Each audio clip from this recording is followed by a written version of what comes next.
Hello, everyone, and welcome to the Transgender Show. I'm your host, Emily. Tonight, I am very excited to welcome to the show Andrea Jenkins, an American politician, writer, performance artist, poet, and transgender activist. Andrea Jenkins was the first Black, openly transgender woman elected to public office in the United States, serving since 2018 in January on the Minneapolis City Council, and as the council's president since January of 2022. Everyone, please welcome Andrea Jenkins. Madam President, how are you? Hello, Emily. I'm well. How are you? I am very well tonight. Got one more thing to fix on here, so give me a second. One of the favorite questions that I like to start with to kind of get us warmed up. How did you choose your name? So interesting that you asked me this question tonight, and I don't know. I never really have been asked this question in a public sphere before, but I was thinking about it, and the reason why I was thinking about it is that I think a lot of trans people they don't really change their names too much from what they were because they have always been who they are, right? Mm-hmm. And so I will say this about my name. It is not that far off from my birth name. Now, And you so I chose it, to, I think, sort of be consistent and to symbolize that I've always been this person. I love that. That's And why that's such a it's not a that's change. mm-hmm. I'm sorry. I was gonna say that's why that's such a favorite question of mine to ask because there's so much to that. There's Yeah. there's so much to having this new identity that you felt inside, but this is the first time the world's seen it, and you have this opportunity to shape and mold that identity and make it what you want it to be. And I love the ways that people pay homage to their previous identity or their family um, in some ways. And then others are like, this is a rebirth. This is something new. I get to try something way out there. Yeah. Yeah, and I think all of those things are valid. Mm-hmm. Absolutely. But I have noticed that a lot of people don't really shift that far. Right? So, um interesting interesting question. Good question. Now, we were talking in the pre interview that you were the curator of the Transgender Oral History Project at University of Minnesota. I'd Yeah. love to dive into that as early as possible here to get to know more about what that is and how people can find out about that project and possibly be able to see the archives from that. Right. So there's no possible like the archives are accessible and available. You can watch a video, you can read the transcripts, you can listen to the audio. Um, you can do all three if that's your choice, Hmm. So the beauty of it being at the University of Minnesota, and it's the Jean-Nickolaus Tretter collection at the University of Minnesota. Um, and it's all there and all accessible.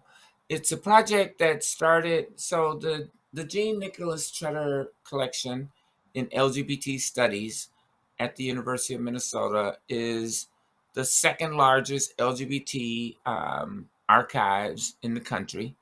Um, it rivals the one collection at the Los Angeles at the University. I'm sorry, not the University of Los Angeles, but the Los Angeles Public Library. It's called The One, and they hold the largest collection of LGBTQIA plus history. But the Jean-Nickolaus Tretter collection is the second largest. However, they have very little trans identity, trans related, um, any artifacts or, um, you know, different things that documented the existence of trans people. And so, in order to try to and namely, it's because a lot of that stuff didn't exist. And even, within the trans community, uh, like a big part of our history, if you will, or at least my experience, I would periodically just throw everything away. Like, I don't want any record of this part of my identity. The clothes, the magazines, the the books. And I think even if people were creating organizations, and some people were, and there's some few um, things that exist and that have been collected, but there was very little documentation, artifacts, art, um, collectible history around trans identity. And so we thought that we needed to create oral history so that trans people could share their unique experiences, unique from being LGBT.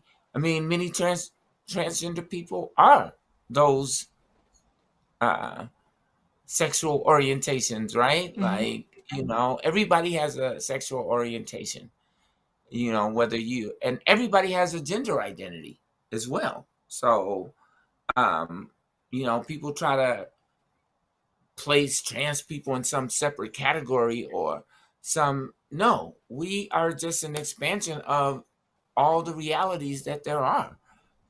We all have a gender identity. We all have a sexual identity. There are straight trans identified people. There are lesbian identified trans people, bisexual, gay, right? Like, in my first term, I served with another Black trans man, and he's married to a guy. Like, they're gay. Like, that's the thing. Mm-hmm. Um, so, I don't know. I went off on a tangent. I'm not quite sure No, and if I I love where you remember ended what up. the question I love where was you now. I love where you ended up because that's another part of discovering our new identity. You go through this, and that's one of the first things you have to decide is like, okay, so now I've changed my gender presentation. I've changed the identity that I identify as publicly now. And so the thought crosses your mind of like, so wait, does that make me gay now, or does that make me straight? Right. Yeah, no, that's a real issue that needs to be confronted or dealt with, you Mm-hmm. know. And we see in the community that many people, particularly trans um, women, but for trans guys too. I mean, I just gave one example, but it's pretty common that um, trans people are quote same gender loving, right? Mm-hmm. Or lesbian or gay. So there you go. Or bi, like myself. I'm Mm-hmm. bi. Yeah, it definitely opens up some different possibilities for you. I'm finding that with the hormones that is shifting. Is that an identity you held before transitioning or one that you discovered in your process? I've historically all my life been bi. Mm, Like literally all my life I've had attractions to, interactions with, sexual encounters with both male and female, like all my life. mm, It's kind of how I'm wired, which is weird. It's like our sexualities are imprinted. They change and shift and grow, but there's some imprints um, that are there. Um, And I should say they can change and grow. Mm-hmm. Because for most people, their sexual orientation stays the same. Mm-hmm. Did you find that through your journey you had a lot more flexibility in those ways to discover and to try new things that you may have thought weren't possible before? Um, Really, really, really good question, Emily. Actually, when I first came out, no, I didn't. I felt like I really needed to um I really needed to like conform to the standards of black trans community, Mm-hmm. black trans women community, which was um, you know, lesbianism is strictly disallowed. Like no, you gotta be with a guy, or I'm not sure what kind of language we can use on this. Oh, any you'd like. Yeah, please feel free. Well, there is a saying, strictly dickly, right? Like no, no consorting with females. There was a certain way you should wear your hair, and a certain way you should, you know, have long, fancy nails, and all of these things. And so I felt really conflicted for a long time. And I used to get weaves in my hair, or my hair grew out really long as well, my own natural hair. But and then I wore locks for a long time, which was sort of cutting edge or groundbreaking, because trans women would mostly have like beautifully coiffed and done up hair. But I went natural. So there was this pressure to conform that I always felt like was constricting. Mm-hmm. Um, but at some point, I did begin to um, start being more creative. Like I said, I began, and that was 20 years ago. I just started wearing dreadlocks, and now I notice a lot of trans women are wearing natural hairstyles. It's very commonplace, right? Mm-hmm. Uh, but you know, actually, and this is kind of topical, but it's not a new thing. I have alopecia as well, like Jada Smith, who we just, or at least I just learned has alopecia. Maybe a whole bunch of people knew before yesterday, but I didn't. No, it was new news here as well. Right, I thought she just had a cool, cute haircut, but I shaved my head for the exact same reason. But I do feel like it was a creative step. It was a step of expanding. What is trans beauty? Do you have to have hair? Do you have to fit the societal standard of what is beauty? And literally, I will never be Kim Kardashian, right? Like that's not who I am. you know uh my body, even with all the plastic surgeries I could afford, which is not many, I couldn't achieve that, right? Like I can't change my skin color. So I have to be accepting of who I am. But yes, early on, it was really, I felt like I had to stay in this little bubble in order to be accepted. Because even, you know, the broader society, the cis world, okay, we accept you, Andrea, you are trans, but you should be dating a male then, right? Like, isn't that what should be happening? And you should be straight now that you discovered your identity, your true womanhood. Women should be with men. But no, we're breaking that stereotype. I've been in a 11 and a half year relationship with a woman, for the past 11 years. But for a long time, I wasn't in a relationship because I felt like I thought I had to be in a relationship with a guy in order to be accepted in society. Mm-hmm. The problem is a lot of guys don't want to be out and open dating trans women. They want to date trans women. They like trans women. I've been in relationship with a lot of guys who I knew really deeply cared about me, but were afraid to be in open relationship. Mm-hmm. It's kind of breaking my heart right now to even think about it, but Yeah, yeah, yeah, it does.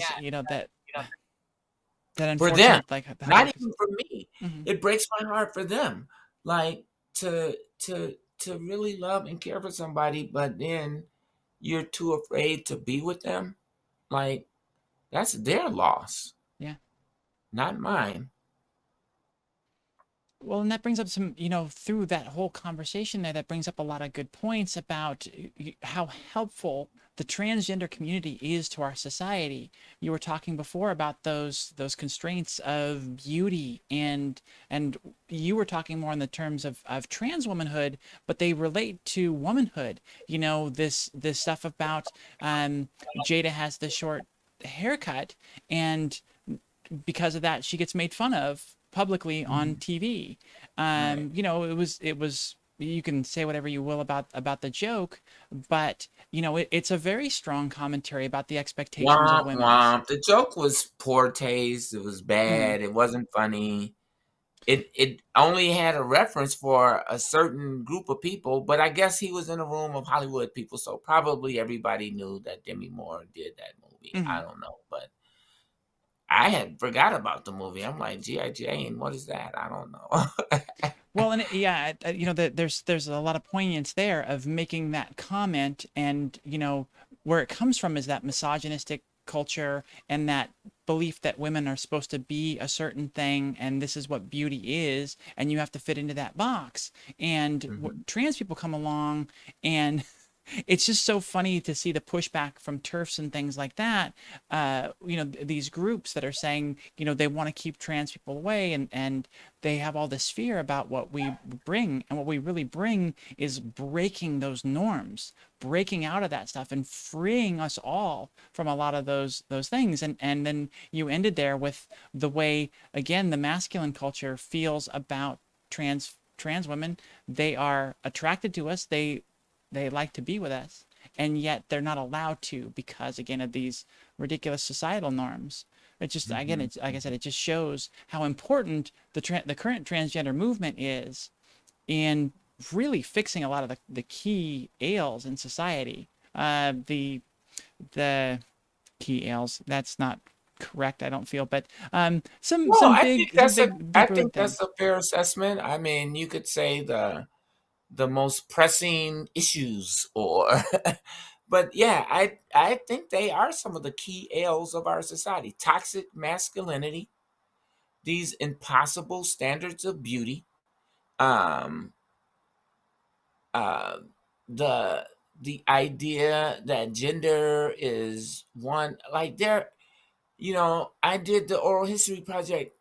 We had over 70 different gender identities that were self identified in that project.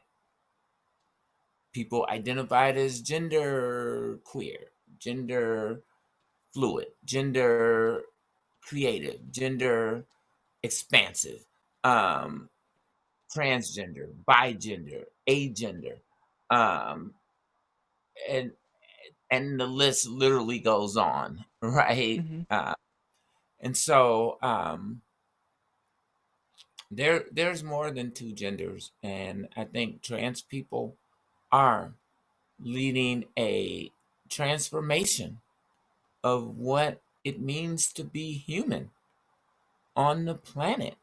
And it's scary for people. And that's why, places like Florida is like, oh, don't say gay. You can't say gay. Or, criminalizing um, parents for helping their young people who are 8, 9, 10 years old, saying, Mommy, I'm a boy. Like, I, they're not seeing you and me. This is, this is how they feel internally. Um, I grew up in the early 60s.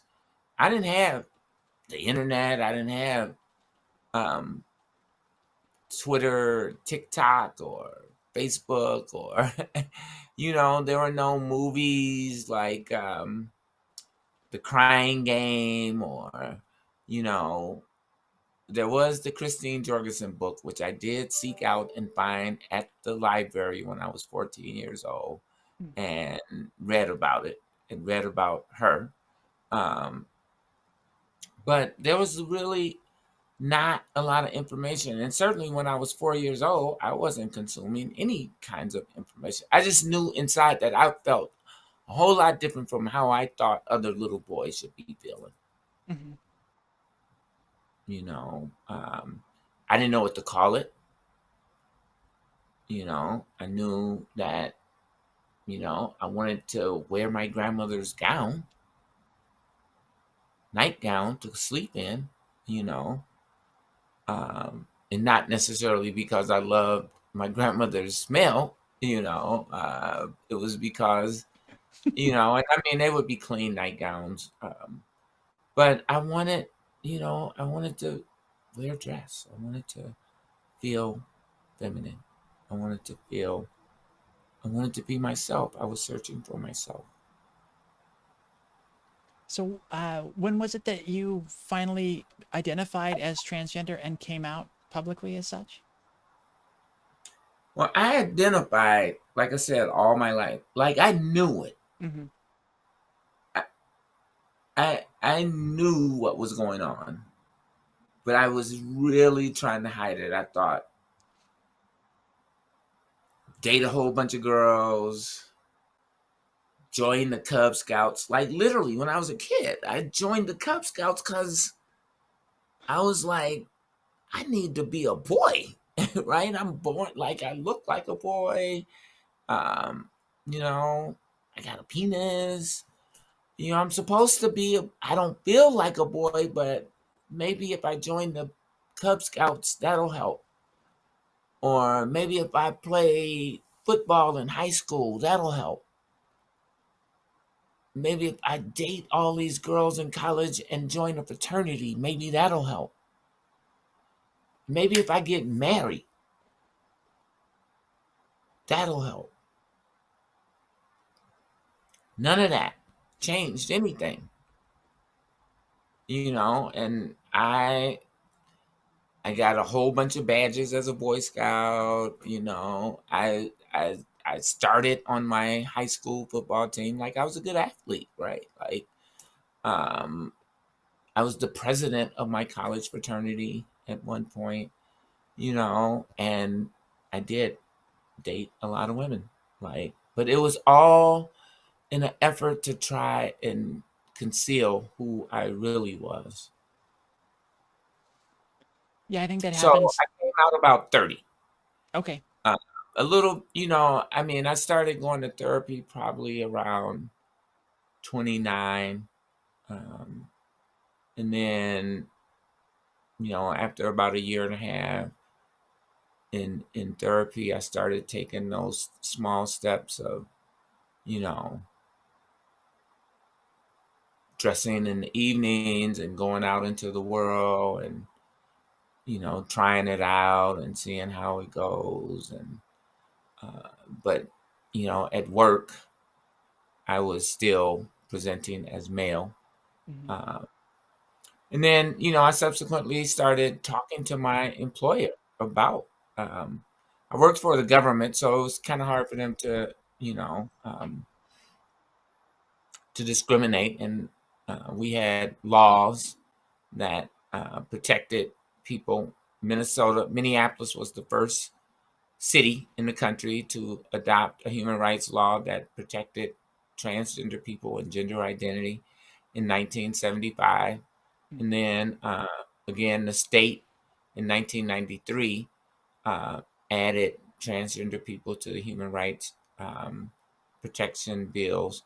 So, they couldn't fire me, and they really were very helpful in talking to my colleagues and things about, this transition that's coming up, and so one Friday I left work as sort of presenting as a guy. It was kind of androgynous. I had this whole androgynous thing going for a little while. And then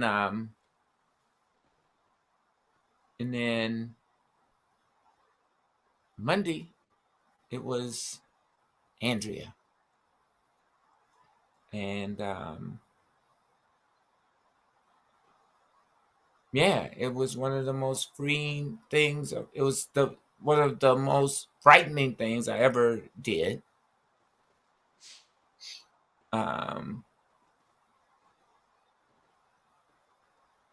And I used to run across the middle and catch footballs, like, and when you run across the middle, that means you're getting set up for bam.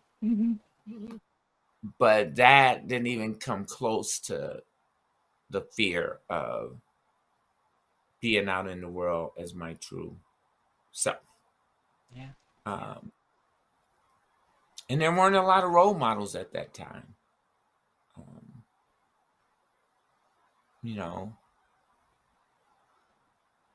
I subsequently met like Leslie Feinberg early in my transition, Kate Bornstein very early in my transition. I remember this Black woman named Bally White, who worked at the New York City Pride Center, LGBT community center. And I just thought she was the most beautiful person, and just so, like, she was living her life openly and out. She had these long dreadlocks, and just exude this confidence, and that was kind of my one sort of insight into someone who looked like me, brown skin, uh, tall, and I held on to that image for a really long time. But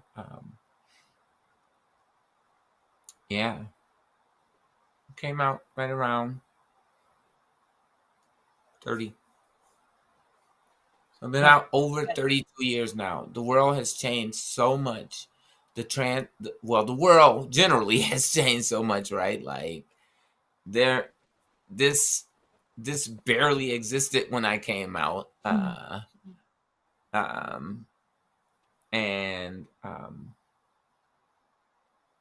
yeah, I don't even think there were cell phones. Well, yeah, there were cell phones. They were those big giant cell phones that looked like you had a big shoe on your neck. Yeah, you're carrying a whole backpack around with the shoe up against your ear. Yeah. Right, exactly. But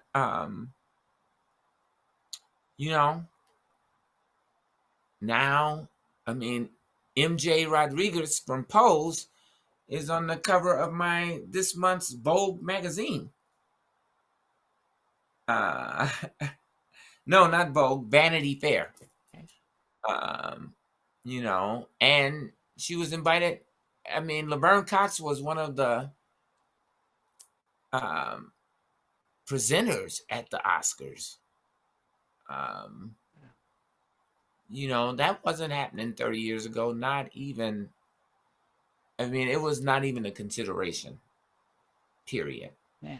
And we're gonna have a trans woman president one of these days. or I should say a trans person president one of these days. But it might be a woman. You never know. Y'all might vote for me. I don't know. Will you vote for me, Emily? Can I I get you a I absolutely will. Yes. You've agreed to come on my show. The least I can do is vote for you. vote? All right. Thank you. You've at least bought the one. Let's just say that. I love so much about your story, the part you just talked about those things that we do to prove the previous identity, that the no, I understand that I'm this gender and I'm gonna do these things to prove it to the world and to myself that Right. I'm tough and I'm gonna be the toughest, and I'll no fear about going across the middle, or doing some of Mhm. those other things, and being a leader in a fraternity, all that stuff. I Right. think that's very, very common. And I love those, again, like I said in the pre interview, those things that really resonate with us. I've heard so many people Mhm. that have joined the military and things like that to go and fight and just to Yeah. prove their manhood and that ultimate tough masculinity I situation. almost did that. I mean, the day I was supposed to go and swear in, I copped out. I'm like, no, I'm not doing that. But yeah, no, I went through the entire process. I think they determined that I had like unpaid parking ticket or something, and I was like, "Phew, not going." That's what got you out of it. I love that. So, Yeah, you mentioned the political, basically the atmosphere for trans folks in the last 32 years, how greatly that has shifted. We've gotten to a place of unprecedented visibility, and there's a lot of great things happening. People like yourself are being elected to office, and just getting into I have places a of something. flippin' Wikipedia page. Isn't that Like wonderful? that blows my mind. Yeah. So in the position you're in, just being part of the political sphere, with what is happening right now in the immediate, in the present and the immediate past here, with that spike of visibility, and now all of a sudden this spike of pushback, are there concerns in your local area within yourself of that wave somehow coming and affecting your area? Oh yeah, no, I'm very concerned. The only reason why it hasn't up to this point is we have a Democratic governor and a democratically controlled House. But the Republican controlled Senate and they only control it by like 2 votes. But yeah, they would pass um conversion therapy bills, abortion bills, don't say nothing bills. Like they would silence the whole thing, shut it all down. Disabled people, women, uh, people of color. So yes, I'm very fearful that it would come to uh, my community, but we got to stay diligent. We got to, this is an election year. We got to make sure that we are. I just was proud to support a trans identified candidate just this past Sunday who scored a victory. Like it was the endorsement campaign, and she blocked the endorsement. So it was a tie, 74 votes to 74 votes. So no endorsement, which is a victory. And she had only been in the race for a month, 30 days.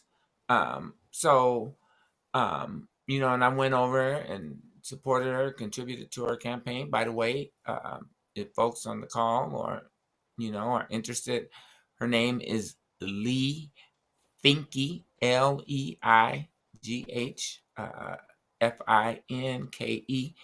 Um, she's running for state representative. She would be the first trans person to become a state representative in the state of Minnesota, that we know of anyway.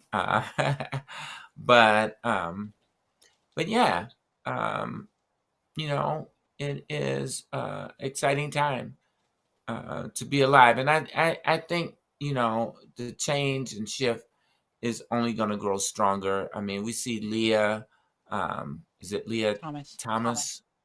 Yeah. Breaking world records and in swimming.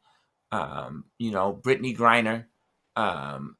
People don't really want to say, but Brittany is pretty masculine center, as they say. And I pray that they bring her home safely and healthy.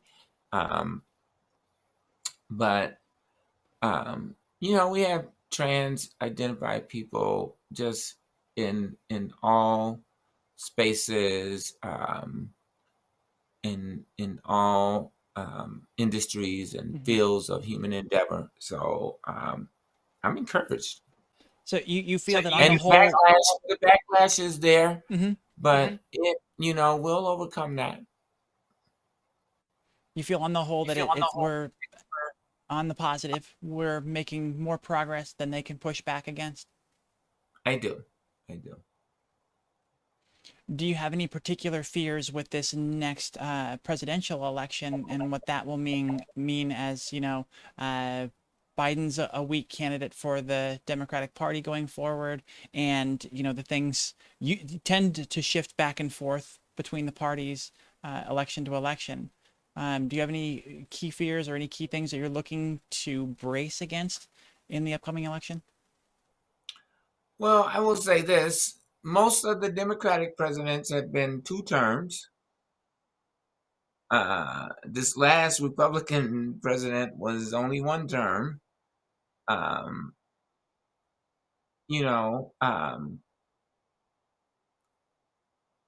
I I don't know if I would say Biden is a weak president, but I mean I know that's the media Hmm. spin on his administration, um, and certainly will play into the narrative as the election season grows.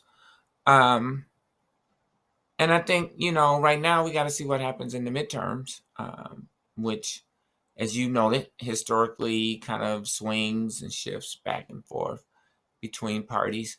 But I really believe that more people are ready for change in this country than they are going back to the 1920s.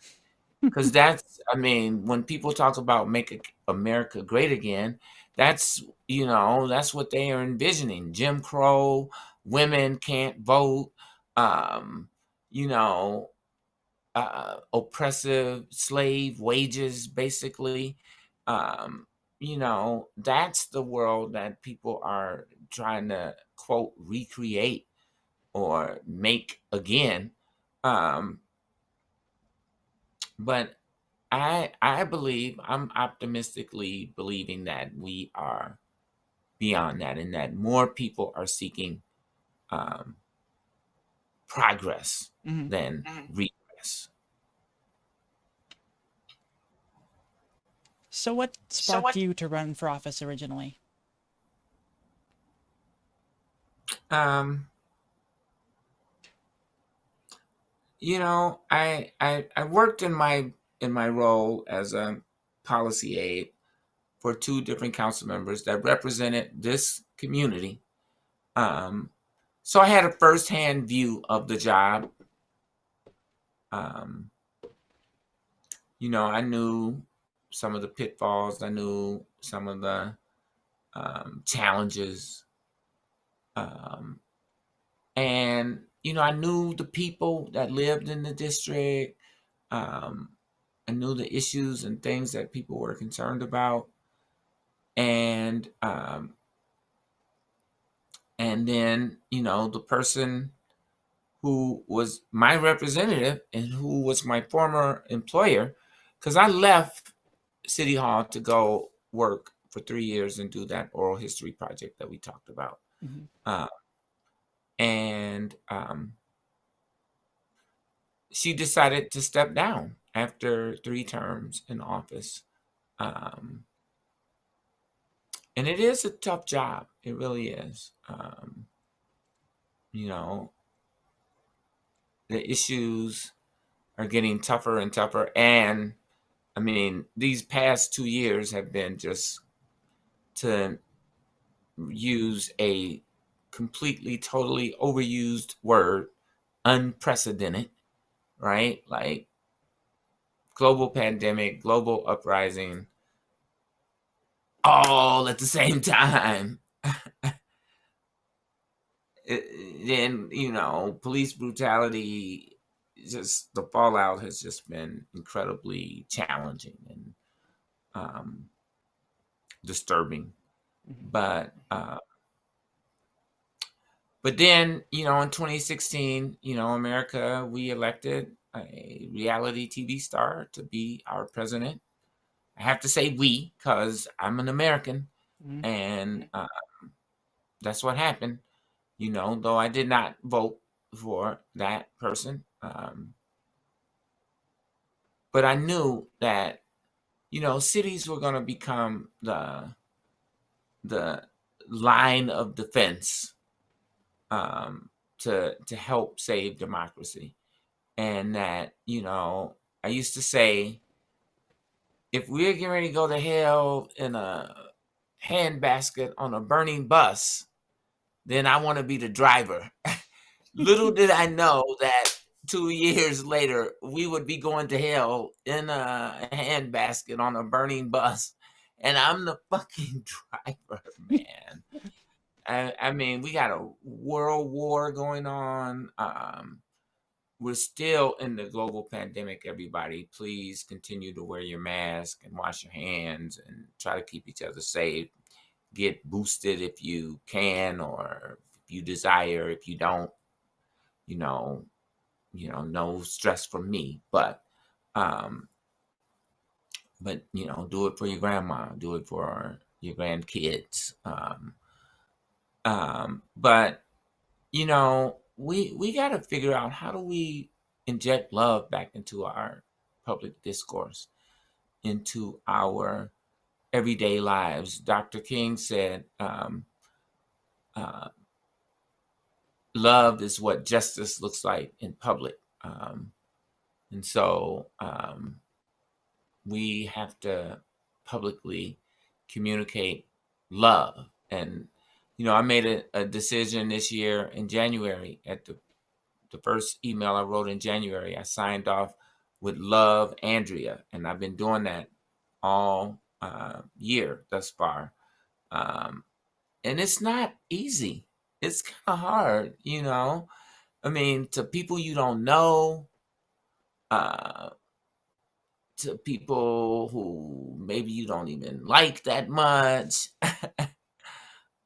or maybe it's an email that is, um, sort of snarky or mean in nature, because I get a lot of those emails as a, elected official. You didn't fix the street, you idiot. And why do you always talk about being black and being transgender? Nobody cares about that. Blah, blah, blah. You fucking cunt. Blah, blah, blah, blah, blah. I mean, I get some really horrible, horrible stuff. And you can imagine, even with all the riots and the uprisings and the lack of police and the carjackings, and you know getting some pretty harsh mail. But I've been signing off with love, and it's been, like, sometimes I have to go back and rewrite the email, because I'm like, okay, you can't say this and then top it off with love, like, right, like I gotta go change the message Yeah, up it'll come and across change. as sarcastic, right? Right, exactly. Um, but so it's making a transformation for me already. And I'm not sure how it's landing on other people. I know people are noticing, though, because people comment about it when they see me IRL. Well, that's such a beautiful thing, and I love that, for kind of, in a way, sort of forcing yourself to end the emails with love is causing you to re-examine the messages you're sending, and actually, probably in a way, come more from a place of love to make that sign off authentic and to make it Yeah, come across as authentic. exactly. I think that's a Because beautiful practice. I don't want it to be seen as snarky or, just some kind of, or even naive, right? Like, I'm not, I don't want to come off as naive. I'm the president, right? But I do want it to be meaningful and um, coming from an authentic place of integrity. Hmm. So, what are some of the key things that you're focusing on going forward in your position? Well, we have a lot of issues like every city in America. We have an affordable housing crisis. We have a public safety crisis. Police are out of control, um, and crime is out of control. Um, but the I guess the key thing that I am really trying to work on, I had written down this quote a little bit earlier, um, and thought this is what I need to be doing. Um, what did I do with it? Da, da, da, da, da, da. Um, I want to, and it's the thing about the heal, right? And the love. Where I know I just wrote this statement down somewhere.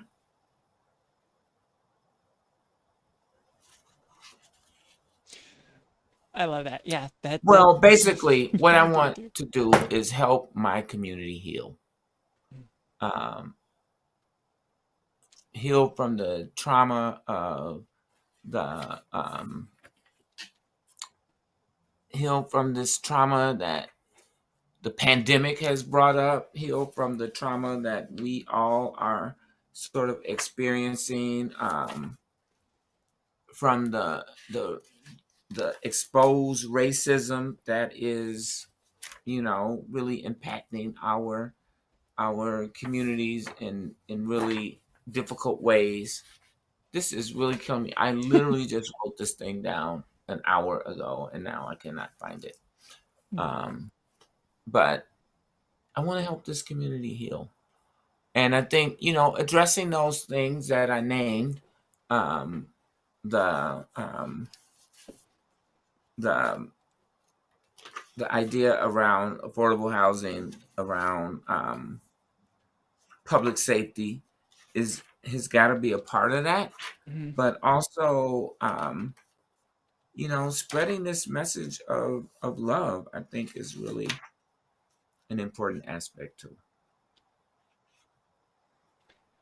As we get near the end, I want to give you a chance to talk about anything else that you'd like to bring up. But first, before that, one of the things that is key to making change is to actually becoming active and to run for office and get yourself out there and actually put forward the message yourself. I saw a post today by one of our friends, Rachel Mays, who's running for a judge office in Green Bay, Huh. and she was posting some of the things, the flyers that are being sent around in the anti-trans smear campaign against her. Did you Oh, face some of that, and what are some of the things that you were able to do to counteract that, or what advice do you have for aspiring trans politicians that will be facing things like that? yeah, I am so sad to hear that. It is really truly unfortunate in this day and age that that level of hatred exists. Um, I did not experience that on a deep public level. I'm really happy to say I Mm, know that other trans candidates, and even in this community, I mean, my former colleague, um, Philippe Cunningham, was not reelected, and experienced some really transphobic comments and statements. I have experienced some, um, but it hasn't been overwhelmingly traumatic for me. I've had some other traumatic experiences that weren't necessarily related to my gender. mhm. Uh, being in public office right now is just extremely difficult, and everybody's got an opinion about what needs to be happening, and as they should. But everybody is very vocal and very much like, if you don't do it my way, if you don't do what I say you do, then you're Hitler, you're um, the scum of the earth, you are a traitor, all of these things. So it is it's it's really tough running for public office right now, and I think um, having some kind of difference is easy for people to attack, and so certainly being the trans identified person. But I would say persevere. I think when we run, we win. The more we are visible, the more we are um, you know, able to um, show up in unexpected spaces and be our true authentic selves. It shifts the dialogue. It changes the conversation. Mhm. I do have one final question for you that I'll ask after after you have a chance to promote anything. Is there anything that you want to talk about or promote, or another way otherwise bring to a public forum? Sure. No, I do want to. Well, you can get my book on Amazon.com. The T is Not Silent by Andrea Jenkins. Um, but I in 2 weeks, I think April 18th, I believe, is the fifth annual Andrea Jenkins Lecture Series, um, which I will be hosting at the University of Minnesota. Um, It should be an incredible event. It's going to be a hybrid event, so in person and stream. So you can look it up online. The fifth annual Andrea Jenkins Lecture Series, um, and we're going to be talking about um, the the title of the event is "The Future is Non-Binary," and so we're going to be talking about gender expansiveness and gender politics, as well as gender sensuality and sexuality. So it should be an interesting conversation. April 18th, Yosinio Lewis and Roxanne Anderson are the honorees this year, and they are going to be helping to sort of illuminate that topic. That's wonderful. I love that. Yeah, we'll have to make sure that we get some promos out for that amongst our community, because I think it sounds like it's something that would be wonderful for people to attend. Do you have any idea of the costs for that? It's free. Oh, absolutely. We will promote the heck out of that then. It's absolutely 100% free. I mean, we would promote it regardless, but that just if it's free, that's the best thing you could say. Yes. One thing I can say for sure, it will be worth the cost of admission. You can promise that. You I can can promise guarantee that. that. I love that. So as we wrap up here, from the experience that you've had along your journey, I know you went through your transition a long time ago, but you've experienced a lot through that and since then. Are there any key pieces of advice that you have from that that you would pass on to young or closeted trans folks out there? I will say I started my transition a long time ago. We are always in transition as human beings, right? We're constantly changing, constantly growing, um, um, learning, self-identifying who we are. And so my advice would be to be open to that change that you talked about.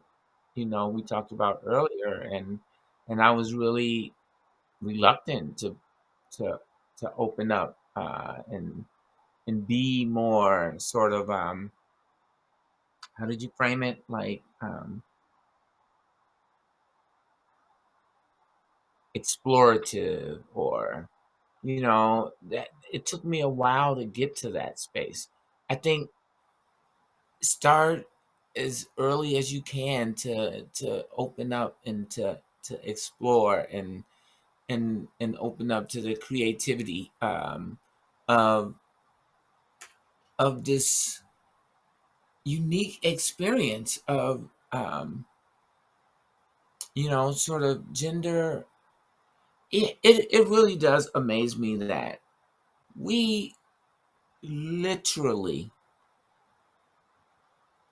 get to mold and shape and reframe our lives. Like, not many human beings on the planet get the opportunity to do that. And even when they try, people are resistant. And that, you know, the people around them, and we've experienced that, right? I mean, I can't say with 100% certainty, but I know I've talked to a lot of people who are trans and gender nonconforming, and they say their parents tried to stop them, their husband or their wife tried to stop them. You know, society in general was a barrier for them, but they persevered, and they because getting to your true self is something that is, it pulls you, it it it drives you, so to speak. And so you have to kind of answer the call at some point, and you know persevere, stay open to the shifts and the changes of the the spectrum of gender. Some days I feel super feminine, some days I feel more androgynous. Some days I'm just like, you know what? I'm just no makeup, sweatpants, I'm just me, right? And I'm still the same person, but our presentation becomes less important as our own self-awareness of who we are. Um, and that's what I would leave with people. Love yourself. Love who you know that you truly are. And when you do, um, you will inspire and compel other people to love you as well. Madam President, thank you so much for your time tonight and for sharing what you've gone through in your experience and for all that you're doing for the trans community out there by being that public figure. We really appreciate it. Well, you're welcome. And I would just leave one last comment, because I know we are under attack um, from multiple directions. The murder rate of trans women of color last year was the highest ever, and tapping out around 49 to 52 trans people murdered. And this year is stacking up, really harshly as well. Every day we hear about these vicious attacks on trans athletes, on trans kids. I want you to know that I see you, I love you, I am fighting for you each and every day to gain the respect of our humanity, the respect of our beauty as human beings. And as we talked about so much earlier, we have so much to offer the world that is um, potentially life changing, and we cannot let anybody snuff that light out. We have to shine bright and be our bold and beautiful selves. Absolutely. Thank you so much. Have a great night. Thank you, Emily. It's so great to meet you and to be here with you and your audience. Um, the Transgender Show. Thank you.